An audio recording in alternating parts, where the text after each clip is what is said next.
back to the 4% rule, what happens if the market cools off for a while? How does it affect the situation? Yeah, good question. So a really balanced design from an income perspective based on your withdrawal rate. We talked about this 4% rule for a general example. And if you do any general research, you'll find that, people often refer to this 4% rule, and that's the percentage of what you remove from your portfolio, right? And everything is great when the markets are going up, right? And that's hopefully what we want to have happen consistently over your life expectancy. But we all know that the markets don't do that, and we don't necessarily have good years from time to time.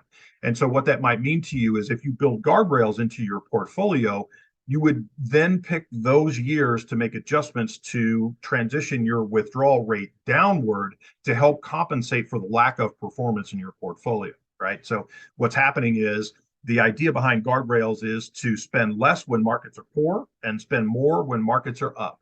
So, for example, if you're thinking about going to Europe and the trip to Europe is going to cost you and your family $15,000, we might want to consider doing that in a year where you're having success in the market so that you can take profits off of some of the trades that you could make in an effort to pay for the trip.